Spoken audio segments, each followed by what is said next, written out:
We tell the grieving to move on, to close the chapter, to let go and look forward. But that advice misses something the Buddha understood deeply. Grief doesn't need an exit. It needs a transformation. Pushing loss away doesn't heal you.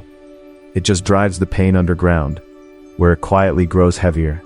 The Buddha taught something different. That love doesn't end when a person does. It changes shape. Today I want to show you that shape, and why letting go never meant forgetting. Imagine a quiet night. Someone has just died. A family member sits alone, holding their phone. On the screen, hundreds of photographs, smiles that look like they were taken yesterday. A message drafted but never sent. A diary app still locked with a password only the dead can give. The finger hovers. Do I delete this? Do I leave it? What do I do with the account? Is it okay for anyone else to see? The room is still. The screen glows pale blue in the darkness. And somewhere inside that light, the traces of a life that has ended seem, somehow, to still be breathing. This kind of night is happening somewhere right now, tonight, in this era we live in. A son and soul scrolls through his father's playlist. Hundreds of songs, arranged with a care he never knew his father had. A woman in London finds a half-written poem in her mother's notes app, the last line trailing off mid-sentence, as though she simply stepped away to make tea. The grief is the same as it has always been, but now it has a screen. And sometimes in the middle of that screen, an algorithm sends a birthday reminder. Wish Kim Jong-soo a happy day, and the phone doesn't know, and the family doesn't know what to do with the fact that it doesn't know. A daughter in Osaka told me she couldn't bring herself to unfollow her brother's account, because to unfollow felt like a second burial. She still sees his posts appear sometimes, boosted by some unseen logic, as though the internet has its own version of a ghost. About 2,500 years ago, in an ancient city in India, there lived a young mother. She had come from a poor family, and for years after her marriage, she had felt like an outsider in her husband's household. But when her son was born, her world filled with light. Her husband, her in-laws, they finally welcomed her as one of their own. That child was everything to her. Then, just as the boy had learned to walk, he died. Whether it was illness or accident, the old texts don't say, only this. One morning, he no longer moved. That was all that remained, a fact, as cruel as it was certain. She would not put him down. He's only sleeping, she said. If someone brings medicine, he'll wake up. He'll be well again. She ran through the streets holding him. She knocked on door after door. Please, do you have medicine? Does anyone know how to save him? People looked at her with sorrow. Everyone could see the child was gone. But she would not hear it. She could not. She's lost her mind, some whispered. Grief has broken her. Then someone said, the only one who knows the medicine you're looking for is the Buddha. Go to the Jetavana monastery. She went, still holding her son. The Buddha looked at her. He looked at the child in her arms.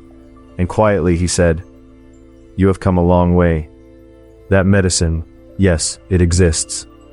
Her eyes lit up. Where can I find it? Tell me what to do. Bring me a single mustard seed, he said. But there is one condition. It must come from a home that has never known death. Mustard seeds were common, found in nearly every household. If she could bring just one, her son would be saved. Full of hope, she set out into the city. She knocked on the first door. May I have a mustard seed, but only from a home where no one has ever died. A pause. Then the woman shook her head. I'm sorry, my grandfather died here. The next house. My father, last year. The next, our mother, our child. My husband, my wife, my brother, my sister. One house after another. Through the whole city, not a single seed. As the sun began to set, she stopped in front of one last door. Silence. She looked down at her son. For a long time she simply stood there. The wind moved. A single leaf fell from a tree. She lowered her son gently to the ground. And she walked back to the Buddha. Her hands were empty. When he saw her return, he asked, quietly, did you find the mustard seed? No, she said. Death was in every home. He nodded. Your child was not the only one to die. Everything that lives dies. That is the nature of this world. Those words reached something deep inside her, and slowly, like ice in warm water, something began to dissolve. She wept then. Not the wild, desperate weeping of the streets, but something quieter, something that came from much deeper down. Around her, the monastery was still. Someone in the garden, a bird called once, and fell silent. That evening, she buried her son beneath a tree at the edge of the city, and for the first time in days, she slept. She returned to the Buddha the next morning, and she did not leave. If we hear this only as a story about accepting grief, we miss something essential. What the Buddha gave her was not comfort. He did not say, "I understand your sorrow, but you must accept it." That is not what happened. He sent her into the city, to walk, to knock on doors. Why? Because her suffering was not simply about losing her son, though of course that was real. At a deeper level, she was gripped by something unshakable, the belief that this child must not die, that her son, of all people, could not be taken from her. This is where Buddhism sees the root of pain. Suffering does not come from something being absent. It comes from the mind clinging to the idea that something must be present, always, forever, without change. My son should be alive. He cannot simply disappear. When what we grip so tightly collides with reality, that collision is what we call suffering. The Buddha did not try to loosen that grip with words. He loosened it through experience. With every door she knocked on, something shifted. This family lost someone too, and that one, death did not choose her home alone. It comes to every life, equally, without exception. In Buddhism, this is called impermanence. Nothing stays, nothing is fixed. Everything flows. But this is often misunderstood. Impermanence is not an invitation to give up. It is not resignation. It is a way of seeing the structure of suffering itself, recognizing that pain arises when we treat what is flowing as if it were solid. There is one more thing worth sitting with. We say, "My grief, I am suffering," but who exactly is this I? What she may have discovered, walking through that city, was not only that death is universal, it was that what she called my suffering was connected to the grief of every living being, across time, across houses, across the whole of human life. The pain she had believed was hers alone turned out to be something much larger, a thread woven through every heart that has ever loved. When suffering is no longer mine in that rigid sense, its shape begins to change. It doesn't disappear, but your relationship to it does, and that shift, that quiet opening, is what Buddhism calls awakening. Which brings us back to the glowing screen. When we cannot bring ourselves to close an app, or delete a photo, or let a profile fade, perhaps it is because somewhere inside, we are still holding on, still whispering, they should still be here. And so we keep scrolling, not to find something new, but to prove that what was real is still real, that the weight of it, the warmth of it, has not simply dissolved into air. It is Kisagotami standing at the door again, mustard seed still in her hand, refusing to believe that no house will differ what she came for. But the city is still there.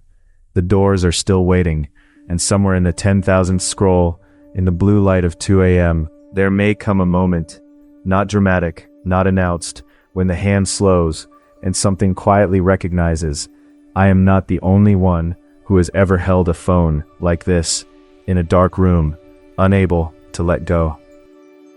We live with something the grieving mother never had: digital traces. When someone we love dies, their social media accounts remain. Their timeline still holds the ordinary photographs of ordinary days. Their phone contains thousands of images, unsent messages, half-written notes. On their birthday, a platform sends a notification, wish them a happy birthday. The people left behind stand before these screens, motionless. Deleting feels like agreeing to their death, but keeping everything doesn't feel right either. You don't know their password. You don't know if you're allowed to read their messages. No one tells you what to preserve and what to release. This is the question of digital legacy in our time. Consider the first scene. A woman has lost her husband. She opens his phone. The photo folder is full. Family trips, pictures he took of her cooking, small, unremarkable moments. She begins to cry. I can't delete them, but I keep coming back to look. and every time, it breaks me open. The question here is not whether to delete or keep. The suffering doesn't come from the photographs. It comes from the voice inside that says, he should still be here. He was not supposed to go. The source of pain is not the screen. It's the hand that won't release what it's holding. Consider the second scene. A person receives a serious diagnosis. They look at their phone, work files, family photos, a private journal no one has ever read, search histories they'd be embarrassed by, messages they never sent. When I die, someone might see all of this, they think. And then, strangely, is this even me? In Buddhist thought, the self is not a fixed thing. It is a temporary gathering of conditions, arising, shifting, passing. The data on your phone may be a part of you, but it is not you. The angry message you typed and deleted, the photo you took while crying, all of it is you, and also in some sense not. To grip that data and say this is who I am, may be another form of the same suffering. Consider the third scene. A child, after losing a parent, finds their social media profile. In the comments and posts, there is a side of their parent they never knew. Warm words for coworkers, laughter shared in a hobby group. I didn't know they were like this. The grieving mother walked through an entire city and found in every home a life she hadn't known. Her own sorrow opened a door into something wider. The person you loved was not only the person you knew. They lived inside a web of connections far beyond you. Digital legacy in this sense may be a place of meeting, an encounter with the version of someone you never got to see.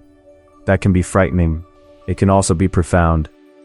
But it asks something difficult of us, to hold a person loosely enough that we can receive them as they actually were, not only as we needed them to be. The mother who walked from house to house was not looking for her son in other people's grief. She was slowly learning the shape of a world in which he had existed, and in which she must now continue to exist without him. Perhaps this is what the screens are offering us in their imperfect and sometimes brutal way. Not the person back, but the chance to let them have been larger than our love for them. A man I heard of kept his father's voicemail greeting saved for 3 years, not to listen to it often, but simply knowing it was there, one touch away. His father's voice saying, "I'm not available right now, leave a message." One evening he called the number by accident. He heard the greeting.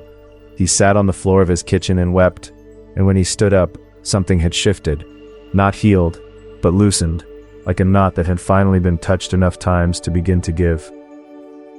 So, what can you do, starting today? One thing, write a digital letter. You don't need to send it. Open the Notes app on your phone and write to someone. A person you lost, a person you love and haven't spoken to in too long, a person you hurt and never apologized to. I never got to say thank you. I've been carrying that day for years. I loved you more than I ever showed. In the Buddhist time, after teachings were given, the disciples would sit together and speak aloud what had arisen in their hearts. Putting inner experience into words, making it external, was itself part of the path. Because only when we name what we're holding can we begin to see what we're holding. You have a phone. You have a place to write the letters that will never be sent. This is different from organizing your digital estate. Before any of that, before deciding what to delete or preserve, there is something simpler. Finding out what you're actually feeling. Putting it into words. That one step might loosen, just slightly, whatever your hand has been clutching. And one more practice. Tonight, spend 10 minutes with your own phone. Scroll through your photo folder, slowly, from the beginning. Don't delete anything. Don't organize anything. Just look. And as you look, notice what moves inside you. Nostalgia maybe, grief, anger, or nothing at all. Whatever comes, don't call it right or wrong. Just notice, here it is. This is a small, quiet version of what Buddhism calls mindfulness. Simply being aware of what is, without judging it.